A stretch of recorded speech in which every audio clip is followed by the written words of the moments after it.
तुम अपने विश्वासों की उपज हो। तुम जिस चीज में विश्वास करते हो तुम वही बन जाते हो। जो स्वयं पर विश्वास करते हुए लक्ष्य की ओर बढ़ते रहते हैं उन्हें सफलता जरूर मिलती है। अगर व्यक्ति अपने लक्ष्य के लिए कर्म में पूरे मन से लग जाता है और उसे कर्म करने से खुशी मिलती है तो सफलता उससे दूर नहीं। हर व्यक्ति के मन में मृत्यु का भय होता है। इस संसार का जब से निर्माण हुआ है तब से जन्म मृत्यु का चक्र चलता आ रहा है। यह प्रकृति का नियम है। इस सत्य को स्वीकार करके भयमुक्त होकर आज में जीना चाहिए। किसी को भी आने वाले पल के बारे में कुछ नहीं पता होता, लेकिन इस संशय में भयभीत रहने से जीवन नहीं जिया जा सकता। श्री कृष्ण अर्जुन से कहते हैं कि व्यक्ति कर्म करने के लिए ही पैदा हुआ है और बिना कर्म किए कोई रह नहीं सकता। फल की चिंता करना व्यर्थ है, क्योंकि इससे मनुष्य का मन काम से भटकने लगता है। किसी कर्म से सफलता नहीं मिलती तो क्या हुआ? असफलता भी ज्ञान के द्वार खोलती है। अगर बिना फल की चिंता किए कर्म करते रहोगे तो सफलता और मन की शांति जीवन भर तुम्हारा साथ नहीं छोड़ देगी। जो कर्म फल से विरक्त होकर कर्म करता जाता है उसका आध्यात्मिक ज्ञान बढ़ता जाता है। जो व्यक्ति हमेशा स्वार्थ प्रेरित होकर फल की चिंता करते हुए कर्म करते हैं और सिर्फ फल ही उन्हें कर्म करने को प्रेरित करता है, ऐसे लोग दुखी और बेचैन रहते हैं, क्योंकि उनका दिमाग हमेशा इसी उलझन में फंसा रहता है कि उन्हें क्या फल मिलेगा। स्वार्थी व्यक्ति सुखी नहीं रह पाता और ऐसे व्यक्ति से कोई भी संबंध नहीं बनाना चाहता। इसलिए स्वार्थ से ऊपर उठें और दूसरों का हित भी सोचें। क्रोध या गुस्सा करना व्यक्ति के दिमाग में उथल पुथल पैदा कर देता है।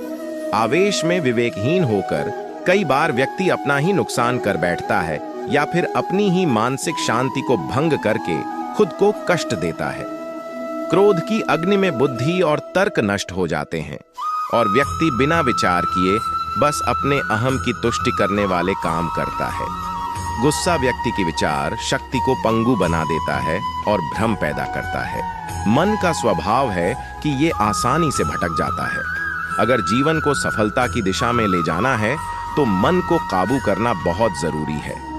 श्री कृष्ण कहते हैं कि बार बार प्रयास करने से धीरे धीरे चंचल मन को वश में किया जा सकता है। मन को वश में करने से दिमाग की शक्ति केंद्रित होती है, जिससे कार्यों में सफलता मिलने लगती है।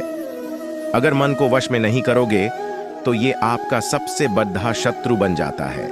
इस संसार में ईश्वर कई रूपों में जाना जाता है। इनमें से कोई भी रूप बड़ा छोटा नहीं है। परमात्मा का हर रूप समान है।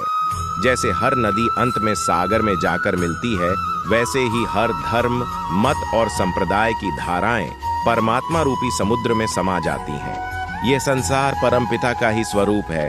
वो हर कण में विद्यमान है। भगवान श्री कृष्ण उपदेश देते हैं कि हर व्यक्ति को अपने कर्तव्य का पालन करना चाहिए। यही धर्म है।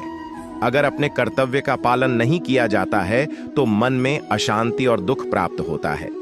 अपनी पसंद नापसंद, मोह बैर को किनारे रखकर अपना कर्तव्य करो। किसी अन्य व्यक्ति का कर्म आपको कितना भी आकर्षित करे, उसके प्रलोभन में न आइए। कष्ट में रहते हुए भी अपना कर्म करना दूसरे की नकल करने से श्रेष्ठ है।